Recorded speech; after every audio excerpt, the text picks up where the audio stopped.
Welcome back, everyone. Good to be with you. Thanks for staying with us on this election night on KHOU 11 Plus. Our live results board just wrapped up with the first round of early voting numbers, and now it's time to break down what we're seeing. And as the numbers start to come in, all eyes are on the candidates in the high-stakes District 18 race. Our crews, they are stationed across Harris County tonight, live inside the watch parties, where campaigns are anxiously tracking every update. Let's start with Jason Miles, who is live with candidate Christian Menefee's team. Jason. Hey there, guys. Here I'm at an establishment called The Spot in Edo, kind of slash 3rd Ward. It's a relatively small lounge and bar, and we're kind of getting intimate in here because this crowd keeps growing. I don't know how wide a shot photographer Sergio can get, but you see the stage set up over here eagerly in anticipation. I should say the crowd eagerly anticipating Christian Menefee to take the stage at some point tonight, and early indications are he may be claiming victory, at least claiming victory as far as a potential runoff.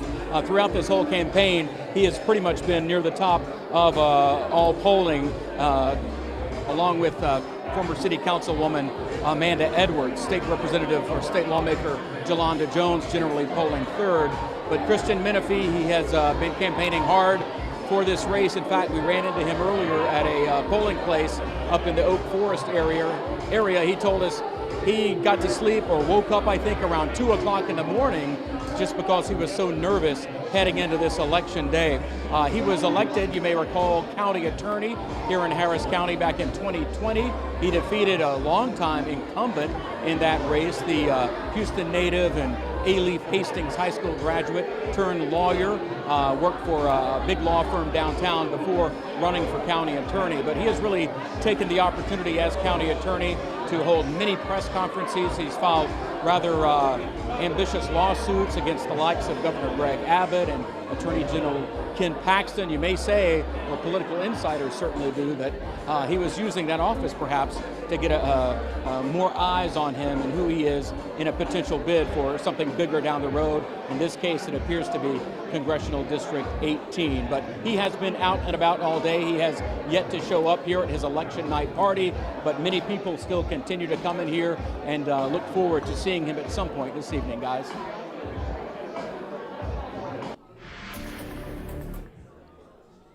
Well, I'm here at late August here in downtown Houston, and take a look behind me. The strings are hanging, the balloons are up, and people are starting to arrive. That is because this is the election night location for the election night party of Amanda Edwards. Now, she is not here yet. I'm told she'll be arriving here probably in the next 20 or 30 minutes. But the reason for that is because she made sure to visit many polls today. And by many, I mean 14 to be exact, throughout the entire District 18. And when I asked her why she wanted to do that, she said it was important to her that she remains the candidate of the people, the candidate of the neighborhoods, and she wanted to be seen by the people and the neighborhoods today. She left, I'm told she left her last polling location at about 7 o'clock this evening. Another thing that she told me today, when I asked her about how she was feeling about today, she told me that today is a long time coming. She says that is because when you look at all of the time after Congresswoman Sheila Jackson Lee's passing, and also you look at the time after Congressman Sylvester Turner's passing and the delays in the special election and the runoff, she says the district has been without representation for 18 months. She says that is too long, and she's excited in her mind and in her words of representing this district next. Of course, we're going to have to wait to see what happens tonight. That's what this party is about, and that's what all these people are going to be paying close attention to. So we're going to continue to check in from here and hopefully speak to her again a little bit later tonight when she shows up. But for now, I want to send it over to Katir Winfrey, my colleague, who is at the location for the election night party of Jolanda Jones. Well, Tracy, as you can imagine, all of the candidates for District 18 have high hopes that they're going to come out on top. I am right now at the watch party for Jolanda Jones. It should be getting, matter of fact, it just got started officially about 4 minutes ago. You can look around and see that they're already setting the tone, setting the mood, really hoping that Jolanda comes out on top and comes out with the win. And that's her plan also. I got a chance to speak with her earlier today while she was going around the community around Houston, going to those polling locations, getting those last-minute voters. You can take a look at some of this video we got earlier today. She was out there campaigning alongside Olympic track sensation Carl Lewis. They were saying that Houston has a long way to go. District 18 needs that positive representation that they've been known to have, from Sheila Jackson Lee, Sylvester Turner, all the way back to Barbara Jordan, Mickey Leland, and all the other greats. They say what's at stake is paramount, and so they need someone in the position who's going to do the work. Take a listen to what Jolanda Jones had to say when I spoke to her earlier. So let me be clear. This is a fighting district. Barbara Jordan helped impeach Nixon. I don't need to tell you what Sheila Jackson Lee did. The country has Juneteenth because of Sheila Jackson Lee. This district is historic to black people. Trump is trying to DEI us, get rid of us, erase us. It's not gonna happen. I am fighting, and Texas 18 needs to stay. And obviously, Jolanda Jones with some very strong words. In addition to that, sharing concern about the possible cuts to Medicaid, Medicare, SNAP, and so much more. I'm told she'll be making it here to her watch party very soon, and hopefully we'll be able to get an update for her. But of course, be watching the results closely. Marcelino, I'll send it back to you. Katia Winfrey, thanks so much. We are in studio now joined by KHOU political analyst Brandon Rottinghouse, and we are tracking the 17 constitutional amendments propositions on the ballot. Just a reminder for our viewers, all of these were passed by the legislature, but now voters need to approve if they are to become law. 51%, right, is the magic number tonight? That's correct, yeah. This is the last chance that people have to say something about the policies here, so this is their chance to vote. So let's get right to the results. We're looking at Proposition 3, bail reform, 21% reporting. Magic number again is 51%. This one way over, 63% to 37%. Walk us through what Prop 3 does, and it's a big deal here in Harris County. It's a big deal, yeah. Harris County's been the epicenter for bail questions, and although they had a kind of a solution to this effectively, to some degree, sidesteps some of that. This is a proposition which essentially limits bail for people who are accused of certain kinds of violent felonies, sexual assaults and things like that, murder. And so this is definitely something that, as a tough on crime measure, is going to get Republicans points, but it also puts a lot of pressure on the Harris County Jail. And in Harris County, we saw a lot of cases where people were released on bail after violent offenses. I think back to the Marta Medina case, violent carjacking outside of McDonald's, a grandmother who was killed. Those were the high-profile stories that were told, trying to rally support for Prop 3. So far, it appears it worked. Yeah, it should pass. This is certainly something that people are likely to back, given that tough on crime is the new vogue. All right, let's look at Prop 4. Prop 4 we featured on KHOU weeks leading up to this. This is the water infrastructure funding proposition. Again, 35% of the vote in, 71% to 29%. This one on its way to passing as well. Walk us through what Prop 4 does. Well, Texas is thirsty. It needs water. Some estimates imply that about $150 billion per year is needed to be able to sustain the current state of affairs. And that means that Texas is going to have to spend some money. That's effectively what this does. People seem to be supporting it. Most every region in Texas is in a drought, and so the need to be able to have this is really imperative. And it's $20 billion that voters seem to be approving, spent over 10 years, so $2 billion a year for water infrastructure projects. And we know here in Houston, our infrastructure tends to be old. And when I was doing reporting for this story, I learned that 30 billion gallons are lost in the Houston water system every year due to leaky pipes. So a lot of this money, you can bet, will be coming here to the Houston area. Totally true. All right, we'll send it back to you guys. All right, Marcelino, thank you. All right, let's check out some of the local races as the results start to roll in here. First, City of Houston at-large position 4. This is to replace Letitia Plummer, who is running for Harris County Judge. 15 candidates in all, but look at the top contenders. In the middle there is law partner Alejandro Salinas. There's Jordan Thomas on the right. He was chief of staff for Letitia Plummer and worked with Amanda Edwards. And then there's Dwight Boykins on the left, former city council member in District D. And right now, Boykins has got a slight edge at 24%.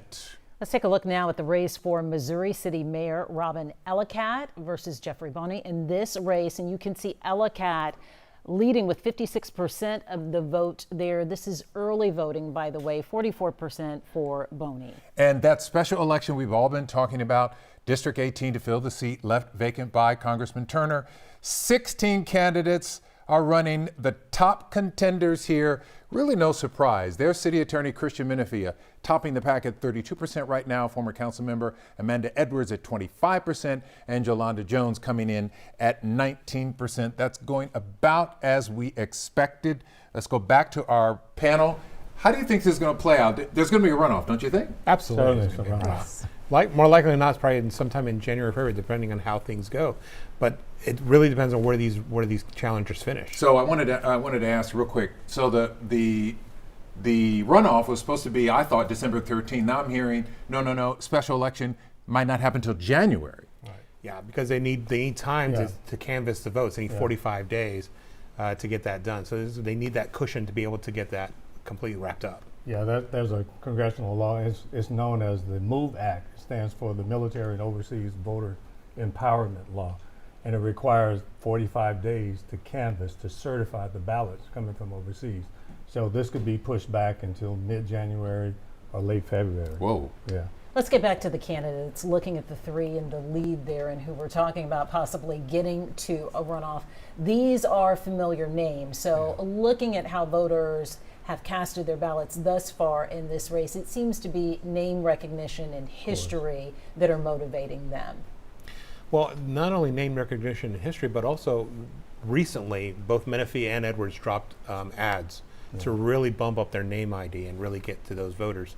You can't say the same for some of the other candidates, so that's really helped with that. Yeah, and from an organizational perspective, organizations that do a lot of GOTV campaigns, I do really think that the door knock campaigns, the text banks, the phone banks all have helped different candidates and their profile in Congressional District 18. And they've had very different approaches. When you listen to those ads, at least, Menefee is talking about what he's doing, taking on also even President Trump, he mentions in one of those ads. Edwards, it seems like, is playing up more to the neighborhood and knowing the neighborhood as well. How could that play out for them taking those positions? I think this election, it indicates that politics has become more nationalized. And Tip O'Neill used to say that all politics is local, but that is changing.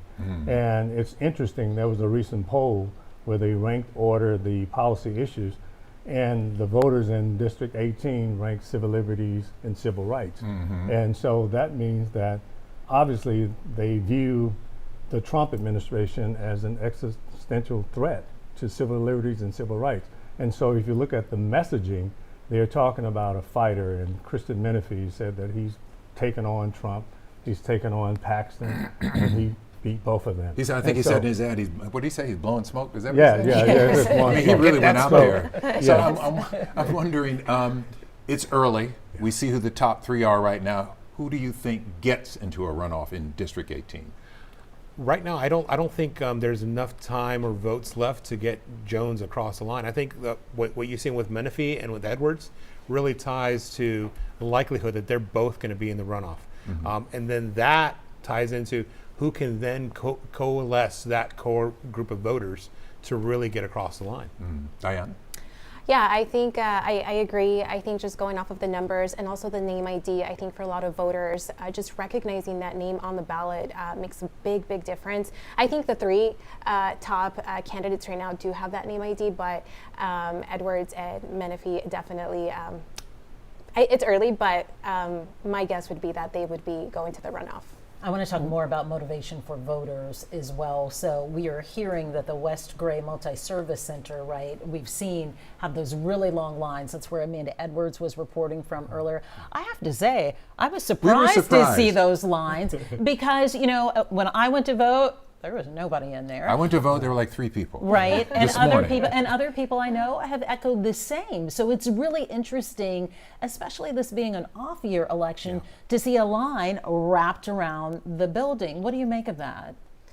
I think people are excited to be able to fill this seat. I also do think that a lot of people think that off-year elections have very low turnout, but I do think we were speaking about this earlier, that voting on election day, and also keeping in mind that people end up voting once they get out of work. So even if you didn't see a line perhaps on election day at 10 in the morning, you're going to get that ramp up after people get out of work. So no surprise there. And I think just a lot of the campaigning, a lot of the noise really did help that turnout and those lines. Yeah, so far, 427,000 votes have come in.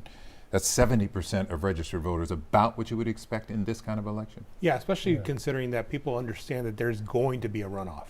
So they're motivated, they're highly motivated to make sure, I want to make sure my candidate gets in at that runoff. I don't want to wait until the runoff to go vote. I want to make sure my candidate gets in. So there's that added motivation. The second thing, as Dr. Adams was saying, this district has been without representation for some time. So they're very highly motivated to make sure that they make their voices heard before it seems like the district is going to change. All righty. And also I would add, I think if you look at the top tier candidates, they're all seasoned and they have good ground games. They've run many elections too, and so that's why we could see a boost on election day. People as well. trusting experience as Absolutely. well. All right, Absolutely. our panel weighing in. Thank you. Let's take another look at some of the results rolling in as we near the 8 o'clock hour. Yeah, let's check the boards. The results will be updated in real time. I'm Len Cannon, along with Mia Gradney. We'll be right back after this.